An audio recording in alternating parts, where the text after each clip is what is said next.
to show you how to can tomatoes. The previous video was planning before you can your tomatoes. Now I'm going to share with you how to actually can tomatoes. So there are some things that you need before you get started. Of course, your jars, I am canning in a quart-sized jar. Also, you need the canning lid and you need the canning band. Some tools that you'll need along the way. This is a funnel that you place right on top of the can or jar to make it easier for you to put your ingredients in, which of course ours will be tomatoes. Some tongs, I use these to get the jars out of my canning pot, which is right here. This tool is a pusher tool and it helps you to push the food down into the jar so that you won't have so much dead space in there, and it also helps release the air bubbles out of the jar.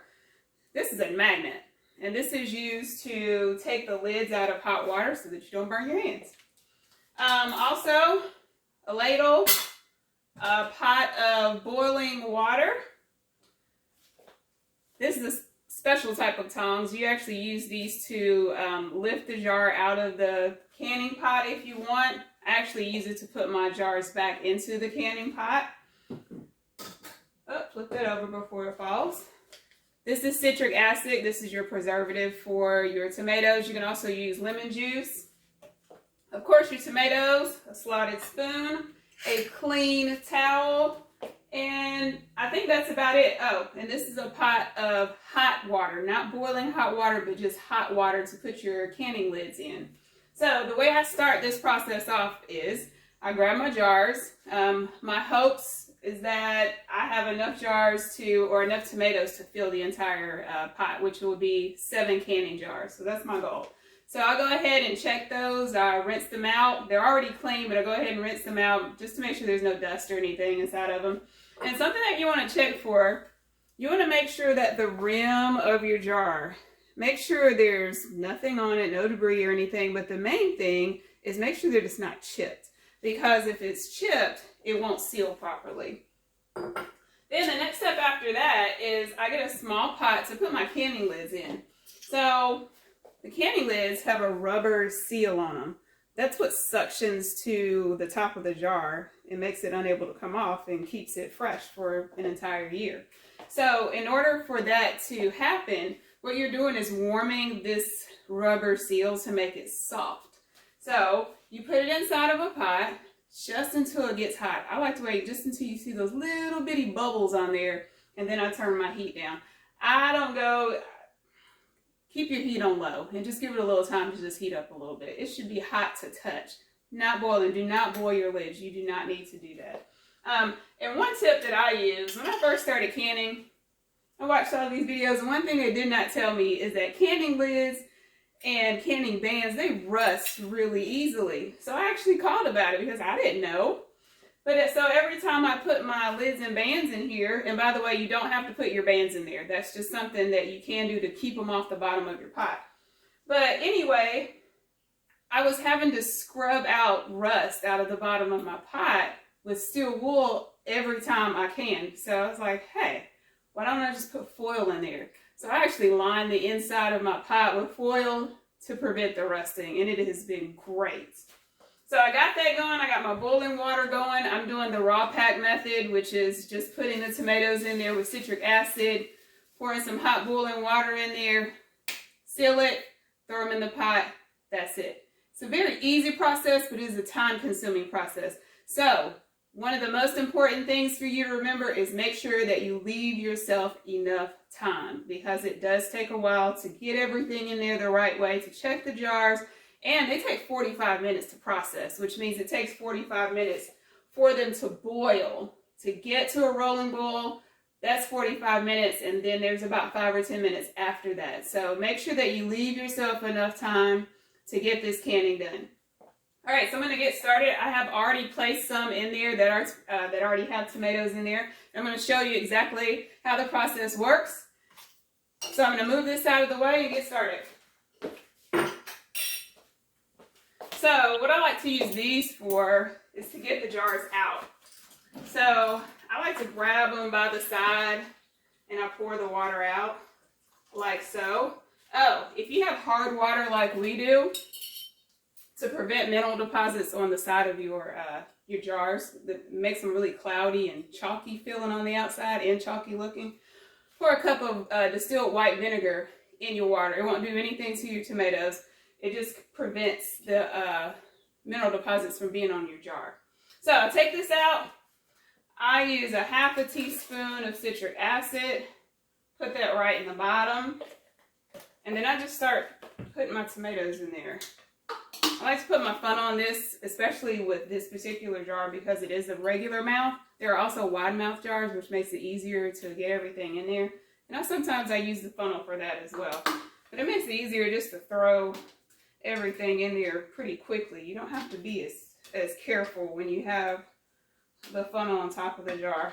Along the way, I like to hit it down on the countertop, and I use a towel. I always use a towel just for that purpose, and as well as to keep my mess to a limit, especially water. So I get as many tomatoes as I possibly can in there, tapping along the way to try to eliminate any type of spacing in between the tomatoes. So if you notice large gaps like this one, what I want to do is take my pusher and try to, let me move that back a little bit, and try to fill that gap as much as I possibly can. You want to pack these tomatoes as much as you can. If not, your tomatoes, need to put the funnel back. If not, the tomatoes will begin to float and it won't process well. Or it may not process at all and your jars may not seal, and you definitely don't want that to happen. And when you think about it, you want a whole can of tomatoes, not a can of water. All right, I'm going to take my funnel out again and start pushing some of these down to see how much more I need. I don't need too much more in this. So that's when I kind of just start looking around in my bowl and figuring out what can fit here and there. This is the slower part of the process because you want to fill those sides. I like to fill my jar basically to this rim. I like to try to get the tomatoes as close as possible to that rim. So I just do a few at a time. I don't use the funnel because the funnel sits down inside of the jar, and so it gets in the way. I think I can fit a couple more in here. And I think that'll probably do it. One thing you might want to have on hand, and unfortunately this is because of experience, is an oven mitt. I like to use this type that you actually put your hand inside of. Sometimes the jars get really hot. I really don't like using an oven mitt because it's so thick and bulky to me. So I try not to, but you might want to. I just keep it on hand just in case I need it. I usually use it after I burn my hand, which doesn't make sense, but hey, that's what I do. All right, so boiling hot water will go inside of this jar. You don't have to completely fill the ladle because you're just pouring a little bit at a time, because remember, this is boiling hot water. So I'm going to pour slowly, a little bit at a time, because this boiling hot water is working its way in between all of the tomatoes in the jar. So I'm trying to get it to that rim that I showed you, and then I'm going to stop. So an important part about canning is releasing all of the air bubbles inside of the jar. If not, you won't have enough liquid to cover your ingredients inside, which helps preserve them. So if you look, I'm trying to see if I can get it. There's air bubbles right here. You can see that empty space. That's what you want to get rid of. You want water to be sitting inside of those spaces. I'm trying to see if I can find some more bubbles. Might not be able to see that one well. There's an air bubble. Yeah, you can see that one pretty well. That's what you want to release. So that's what the other end of this tool is for. So you want to take this, what I like to do, find my air bubbles. Usually as soon as you start pushing this down into the jar, those air bubbles just begin to release and you'll see them floating up to the top. But I like to push it all the way down to the bottom. And then I'll take this tool and I'll push it back a little bit just to make sure that I get all of the air bubbles out. I go around the jar at least 2 times just to be sure that I've gotten all of them out. And I also like to push the tool right down the middle. For some things you don't want to do that with, but because I use this tomatoes for like sauces and chili and stuff, and it doesn't matter whether or not they break down. I go ahead and stick it in the middle and just kind of wiggle it around to get all that water in there. Okay, so if you look at the jar, I had it filled all the way up to this rim, and you can tell how much air was in here because now it's dropped down to here. So I'm going to take my top back off and get some more water in here and fill it back up to that rim. You want to leave about, it's called head space, you want to leave about a half an inch of head space, which is the space between whatever you put in here to the top of the jar. So I've added more water, but one more time, I want to look for air bubbles. You want to make sure those air bubbles have been released. That is very important. So I still have some going on. I'm going to keep spinning. All right, I think I've gotten them all, but there's one more place I want to check because one time, or a couple of times, I've had a huge air bubble at the bottom of my jar, which was not good. Air bubbles are good. They're all released. You want to take a clean towel and wipe the entire rim of your jar. If that is not clean, your lid might not adhere to it, and then your can won't can. It won't be sealed. I'm going to use my magnet to stick in the hot water to grab my canning lid and just place it right on top. It will not stick. You hold it in place, but it will not stick. And then I'll take my lid and screw it on until it's fingertip tight. That means you're only using your fingertips to tighten it. That's it. So don't take your whole hand, you know how like you're trying to unscrew a jar, put it on there real tight. You don't want to do that because then you will over tighten your jar. So just fingertip tighten, that's it.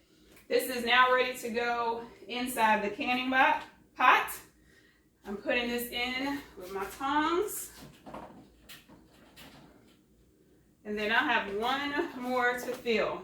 So right now I'm thinking, is this going to be enough tomatoes for an entire jar? So I have two options. I can take the other jar out. I do still have another jar in the pot and see if it'll fill it. If it doesn't, I can say, well, you can't see them, but I have a lot of tomatoes sitting over here that I still need to process. So I can wait and just stick this bowl back in the refrigerator until I'm ready to do this all over again. Or something else I could do is put it in a pint-sized jar because I do want to make some smaller jars of tomatoes. Basically depends on how you feel. And also, this lid also fits on this jar, so I can use it either way. So what I'm going to do is see if I have enough to fit the quart-sized jar, which is the bigger jar, and if not, I'll just pour them back inside of the bowl, and I'll leave them for the next batch because I have a lot of batches to go in my near future. So I'm going to grab this last jar, and let's see what happens. I might be cutting it kind of close. Again, half teaspoon of citric acid. Drop my funnel in, and let's see if I have enough. Looks can be deceiving because sometimes it looks like you have enough and it only fill up half of the jar because you have to pack it in there. So that's the main thing, you have to pack it. I don't think I'm gonna make it, y'all. I have about 3 more spoons of tomatoes. I don't know if I'm gonna make it. And I wanna keep it packed because if I don't, the amount of tomatoes I need won't be correct for my recipe. So, I don't know. I've got some big gaps in there and I don't think I'm gonna make it. So you might be thinking, well, you've already put the citric acid in there, then what are you gonna do? Why do that? Why not just put them in the other jar? Well, the citric acid the amount that you use for the quart jar is not the same for the pint jars. That's it, that's all of my tomatoes. So I assess, am I close? Yes, but I'm not close enough. So these tomatoes will be going back inside of the refrigerator. I'm going to go ahead and roll with the cans that I already have in my jar. And so what I'm going to do, because the citric acid is in here, I'm going to rinse these off just to make sure I don't put too much when they are used again. They won't have too much of the citric acid in them. All right, so The process is done. I'm going to turn off my boiling water and my canning lid, and because I had 7 jars in here, I had one in the middle. I'm going to move it out of the middle of the pot and move it to the side.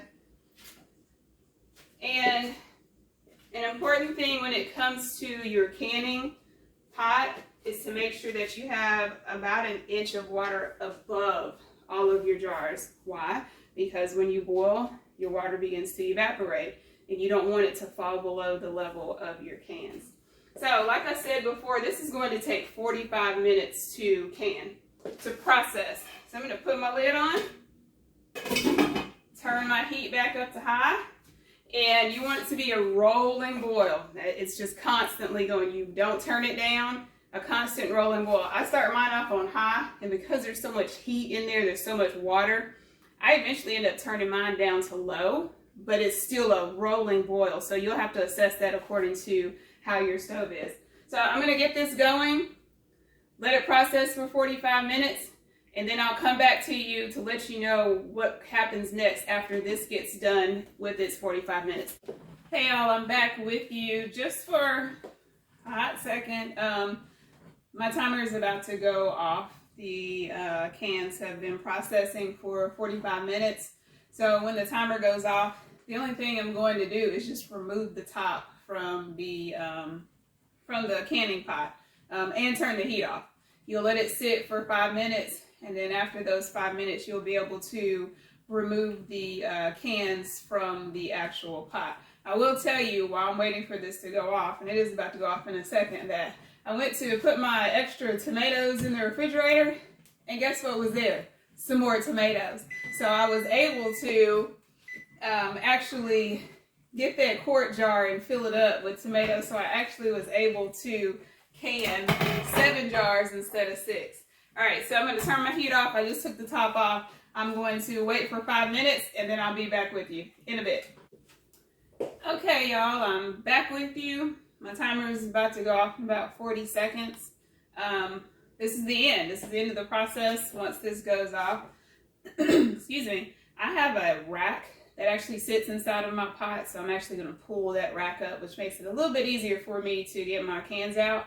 I'll take the cans out, and I actually have a cart sitting right here, a little portable kitchen cart that I'll put my cans on.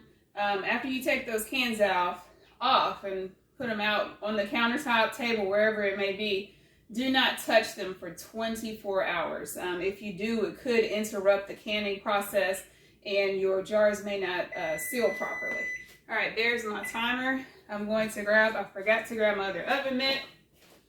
Let me grab that, because I will have to put my hands in this just a little bit to get this rack out. So I'm going to lift this up over the side of the pot, and it raises those jars up a little bit. Then I'm going to keep one of these oven mitts on just to protect my hands from the hot water. These jars, of course, are extremely hot. So I get my special canning tongs, lift these up.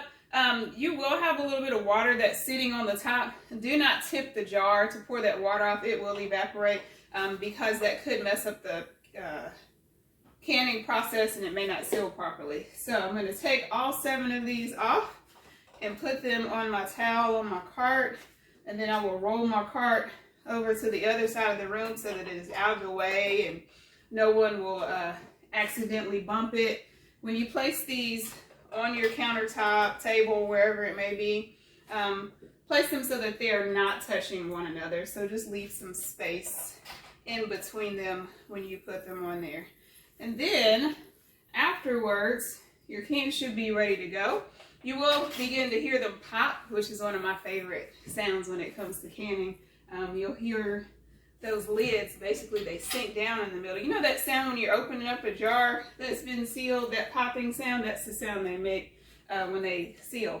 All right, all 7 are out, ready to go. I will tell you that after they are done, after the 24 hours, you'll have the lid, of course, the lid and the band.